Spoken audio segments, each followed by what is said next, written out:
Today, we're going to dive into the incredible comeback story of Meitei Mayek.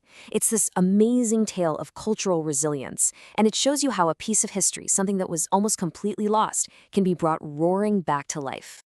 But first, let me just ask you something. Imagine your language, the alphabet you use every single day to write, to text, to read. What if it just vanished? All your books, your history, your notes, poof, gone. Or worse, replaced by something totally foreign. How would that feel? Well, for a lot of people, that's not just a thought experiment. It's their real history, and it's the story behind the script we're talking about today. So let's start our story right there, with a script that was pushed to the absolute brink of extinction.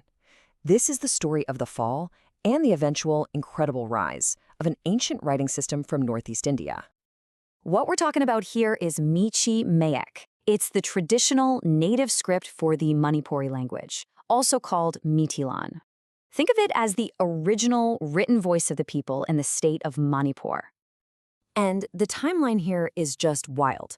The script goes all the way back to the 11th century, and it was used for hundreds and hundreds of years. But then, bam, in the 18th century, something really dramatic happens. Its use is just stopped. And not just stopped, historical documents are actually physically destroyed. It takes until the middle of the 20th century before a real revival movement even gets off the ground. And here's the crucial point. The script didn't just fade away naturally. No, it was actively replaced. A king named Kamdawrige made the call to impose the Bengali alphabet, and for almost 2 centuries, the native script of the Manipuri people was effectively erased from public life. And you can really see the impact right here. On one side, you have Manipuri written with the Bengali script. On the other, the exact same sentence, but in its native Meitei Mayek. The difference is staggering, isn't it? It's not just a simple change of letters. It really feels like a different world captured on the page. It's a whole different cultural identity. But of course, the story doesn't end there. It's not a story about loss. It's a story about a comeback. This is the turning point, the Great Revival. This is where a few dedicated people basically said, no way, we are not going to let our history just be forgotten. And every great comeback story needs its heroes, right? Well, in this case, it was a group of Manipuri scholars. Starting back in the 40s and 50s, they launched this incredibly passionate, determined campaign to resurrect the old Meitei Mayek script, to literally pull it back from the brink. All that hard work led up to this one huge moment in 1976. Scholars, writers, they all came together and they officially agreed on one reconstructed, modernized version of the alphabet. This was a total game changer because now there was a single, unified standard that everybody could teach and everybody could use. And you could see the success almost immediately. Just a few years later, by the early 80s, this wasn't some project for academics anymore. Meitei Mayek was back where it belonged, in classrooms, being taught to a whole new generation of Manipuri kids.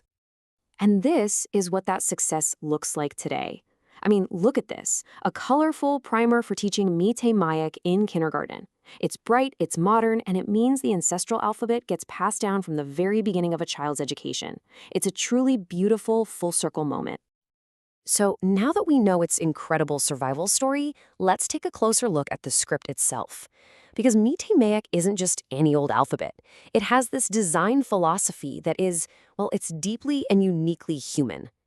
How amazing is this? The letters themselves are actually named after parts of the human body. So when you're writing, you're not just forming these abstract symbols, you're connecting language directly to the human form. It's this beautiful, poetic idea at the very core of the script. And the system itself is just so elegant and organized. You have your main consonants, right? But then you have these special consonants that can only appear at the end of a syllable. Add in the vowel signs and its own unique set of numerals, and you've got this complete, beautifully thought-out writing system. So, think about it. A script that was nearly lost is revived, and its unique structure is preserved. But the story gets even better. Meitei Mayek didn't just return. It leaped headfirst into the 21st century. I mean, look at how it's thriving in the digital age. You can download apps on your phone to learn it, with native pronunciation so you get it right. There are online tools to instantly convert text, digital textbooks, the whole shebang. And what's really incredible, it's even being used in these high-level, complex machine translation projects. And this image really shows just how far it's come. What you're looking at is a flowchart for a machine translation system that converts English into Manipuri. Just pause and think about that for a second. A script that was physically destroyed in the 18th century is now a key part of modern AI. The journey is just unbelievable. So, as we wrap this up, it's so clear that the revival of Meitei Mayek was always about so much more than just bringing back some old letters. Ultimately, the story of Meitei Mayek is a story about resilience. It's about a community refusing to let a core part of its identity be erased. The script is a living symbol of their history, their strength, and their absolute determination to carry their unique culture into the future. It's such a powerful reminder that writing is never, ever just writing. And that leaves us with one final thought. The incredible success of Meitei Mayek really makes you wonder, doesn't it? How many other stories of cultural revival are out there? How many other lost or endangered scripts, languages, and traditions are just waiting for their own champions to help them write their next chapter?